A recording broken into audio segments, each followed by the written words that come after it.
గ్రామాలలో పశు సంపద బాగా తగ్గిపోయింది. వ్యవసాయంలో ట్రాక్టర్లను ఎక్కువగా వాడుతున్నారు. దీంతో రైతులు కూడా నాగలి ఎడ్లను అమ్ముకొని ట్రాక్టర్లతోనే వ్యవసాయం చేస్తున్నారు. అయితే ఇంకొంతమంది రైతులు మాత్రం కిరాయి ఎడ్లను తీసుకొచ్చుకొని వ్యవసాయం చేస్తున్నారు.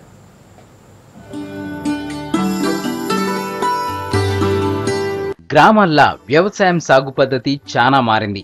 కూలోళ్లు పశువుల ఇబ్బంది లేకుండా అన్ని పనులు మిషన్లతోనే చేస్తున్నారు. ఇప్పుడు ఏ రైతు దగ్గర కూడా పాడి పశువులు కనిపిస్తలేవు. అవసరమైనప్పుడే కిరాయి పద్ధతిలో ఎద్దులను తెచ్చుకొని పనిని గట్టెక్కించుకుంటున్నారు.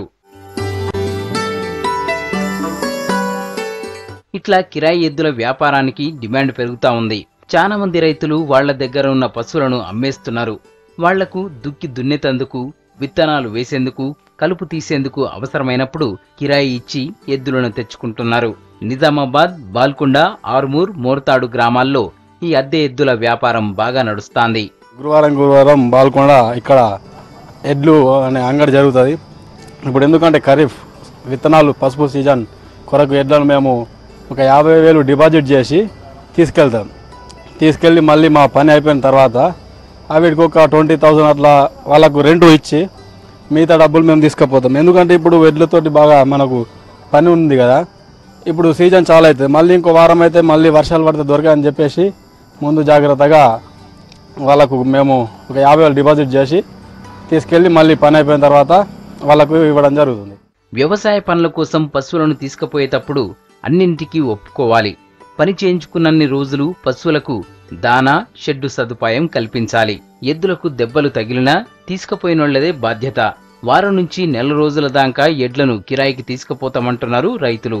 ఎడ్లను పర్మనెంట్ ఉంచుకుందామంటే వాటికి ఇప్పుడు మొత్తం యంత్రాంగం వచ్చేసి ట్రాక్టర్, హార్వెస్టర్లు, గడ్డి చొప్ప బరాబరి మిగడకపోవడము, మనకు కూడా పెయ్యి బరాబరి అంగడకి పోయిపోతుంది యంత్రాంగం వచ్చేసి. అట్లా ఆ విధంగా నెలమందము పంట వేసుకొని మళ్ళీ వాళ్ళకి క్రెడిట్ ఇచ్చేస్తున్నాము. ఎడ్లను బట్టి 10 నుంచి 15 లోపు ఎడ్లు మంచిగా వేస్తూ దిడంగా ఉంటే 15,000 అట్టు ఇచ్చేస్తాం. ఒకప్పుడు ఎడ్ల మీద ఆధారపడే వ్యవసాయం మొత్తం చేసేటోళ్ళని ఇప్పుడు ఆ పరిస్థితి మారిందంటున్నారు రైతులు. 20 ఏండ్ల నుంచి ఎడ్లను కిరాయికి ఇస్తున్నామని చెప్తున్నారు. ఎక్కువగా బాల్కొండ, ఆర్మూర్ల పసుపు పండించే రైతులు పశువులను కిరాయికి తీసుకుపోతూ ఉంటారు. 15-20 సంవత్సరాల నుంచి వ్యాపారం చేస్తాను. ఎడ్లు కిరాయిలకు ఇస్తాను, అమ్ముతాను. ఇటు బాల్కొండ అటు నూత్పల్లి అటు సైడ్ మొత్తం ఇస్తాను. 15,000 రూపాయలు, 10,000, 15,000 తీసుకొని 50,000, 40,000 అడ్వాన్స్ తీసుకొని ఇస్తాను. 10,000, 15,000 కడిగేసుకొని ప్రతి డబ్బాలు రిటర్న్ ఇచ్చి ఇల్లు పట్టుకుపోతాను. అన్ని వ్యవసాయ పనులు మిషన్లతోనే చేసుడుతోటి ఊర్లల్లా పశువులతోటే పని లేకుండా పోయింది. అక్కడక్కడ కొన్ని ఏరియాలల్లా ఇట్లా కిరాయి ఎడ్లతోని సాగు చేస్తున్నారు.